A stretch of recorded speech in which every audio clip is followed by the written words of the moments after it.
A fight turns deadly in Lawrence County, the latest after deputies say a dad shot and killed his son in self-defense. And Madison County's business hub is expanding in a big way. We'll take a look at the new Chamber of Commerce headquarters that could boost local businesses. Thank you for joining us for Way 31 News at midday. I'm Julia Miller. We've got a lot to get to this morning.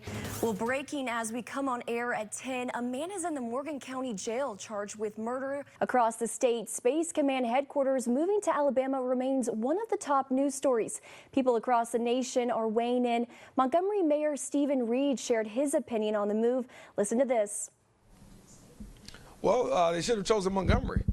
An opportunity to honor those impacted by Alzheimer's. The annual Walk to End Alzheimer's is tomorrow at McFarland Park in the Shoals. A man's in the Morgan County Jail right now after an overnight deadly shooting in Decatur. Decatur police arrested Bernabe Aguia and charged him with manslaughter. Jimmy Kimmel is returning to late-night TV after Disney suspended his show. The company announced Kimmel's return yesterday. He was taken off air after comments about the Charlie Kirk shooting last week.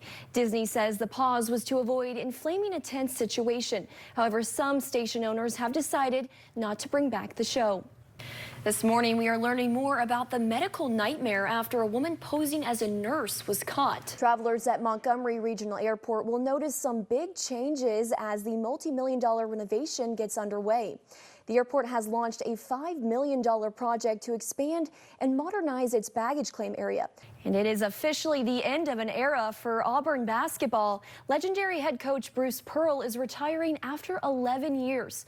Under Pearl's leadership, the Tigers won 232 games, 5 SEC championships, and made 6 NCAA tournaments. Pearl's son Steven will take over as head coach. Steven spent 11 years on the staff and served as his father's assistant. Today, multiple organizations joined together to organize a protest at the Hyundai plant in Savannah, Georgia, where over 400 employees were detained by ICE on Thursday. Nationwide, thousands are protesting against President Trump's decision to deploy the National Guard in Washington, D.C. The president says Chicago is next. New high-tech cameras are helping Scottsboro police solve crimes even faster. Officers say these flock safety cameras helped them catch an accused car thief last week. Today is sentencing day for the man who admitted to killing 4 University of Idaho students in 2022. Brian Koberger is expected to be sentenced to 4 consecutive life sentences. The victims' families will be in court for the sentencing and are hoping to get some answers. Health and Human Services Secretary Robert F. Kennedy plans to overhaul the National Vaccine Injury Compensation Program. He criticized the program, calling it corrupt and inefficient. One pet snake is safe and sound this morning after slipping into some trouble. This is Lucas, the ball python. He managed to slither away from his owner this weekend while riding the train in Chicago. Rescuers later found him coiled up in the train's control panel. We're happy to say he was not hurt during that grand escape.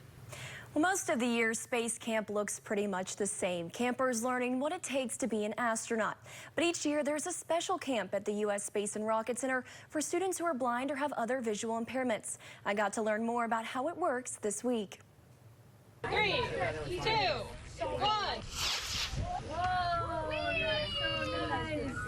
For some kids, that rocket launch isn't a big deal, but for Sarah Combs, it is. It's so cool to see a kit-made rocket launch up into the sky. That's because Combs has albinism, a rare genetic condition meaning that she has little to no pigmentation in her eyes and skin and suffers from partial blindness. But this week, she's surrounded by 141 other kids with visual disabilities during a special camp at the Space and Rocket Center.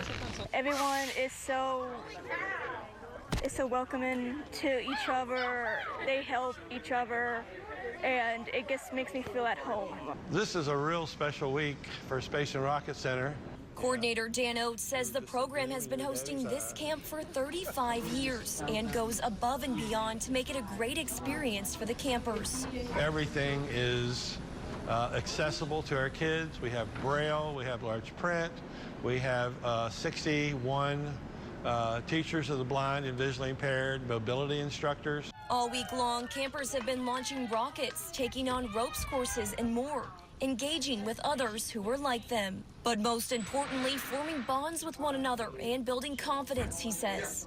Somebody told me the other couple years ago, thank you for creating Planet Blind, because here we can get along with everybody. No one makes fun of us. Everybody's the same.